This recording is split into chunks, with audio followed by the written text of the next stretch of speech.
ሰላም ጤና ይስጥልን ተመልካቾቻችን ከአንከር ሚዲያ ዝግጅት ክፍል ያክብሮ ሰላምታችንን እናቀርባለን። የዕለቱን ዜናዎች ከዘውትር ተሳታፊያችን ጋር ወደ እናንተ ለማድረስ መጥተናል። እንድትከታተሉን እንጋብዛለን። መልካም ቆይታ።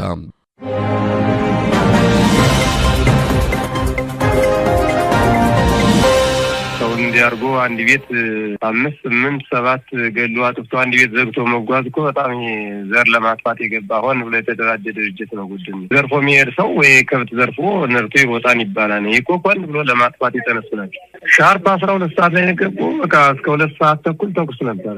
ሞታችንም ሽረታችንም ያው ነው ብሎ አብሮ መግጠሙ ነው እንጂ ያው ምንም አንድ ህብረተሰብ የሚተርፍ የለም ነበር። ምንም መከላከል ጀዲውማ ምን ያው ባለበት ሞትና መሸሽ ነው እንጂ ሌላ ምን አለ መሳሪያ ያለው ያው የጠላት ለመመለስ አብሮ እየተፋለመ ነው ያለ። አሁን እኮ ህብረተሰቡ ሁሉም መንገድ ዳሪ ላይ ነው ያለ፣ ጥበቃ ላይ ነው ያለ። ህብረተሰቡ በሙሉ ወንድ ልጅ መሳሪያ ይዞ ቤት የሚተኛ የለም። እንኳን ወንድ ልጅ ጀዲም አይተኛም፣ ጥበቃ ላይ ነው የሚያድረው። በቤኒሻንጉል ጉሙዝ ክልል በመተከል ዞን ቡለን ወረዳ በኮጂ ቀበሌ የተፈጸመው የንጹሃን ግድያ 50 መድረሱ የተገለጸ ነው። ቁጥሩ ከዚህም ሊጨምር እንደሚችል የጤና ባለሙያዎች መረጃውን አውጥተዋል። በአንድ ቀን ጠዋት 3 ሰዓት በፈጀ ጥቃት ነው 50 በላይ ንጹሃን በታጣቂዎች የተገደሉት። ታጣቂዎቹ የሸኔ እንደሆኑ የአካባቢው ነዋሪዎች ይገልጻሉ።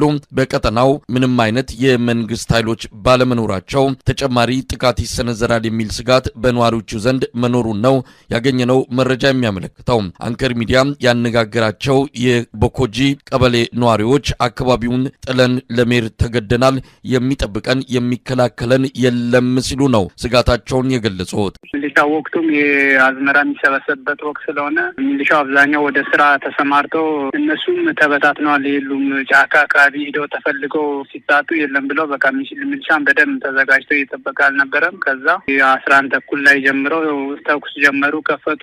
ከዛ በቃ መሀል ከተማ ከታች ጀምሮ በጭላንጎ የሚባል ቀበሌ ያለ በሱ በኩል የገቡ እንግዲህ መሀል ከተማውን ዝም ብሎ እየተታኮሱ መጡ።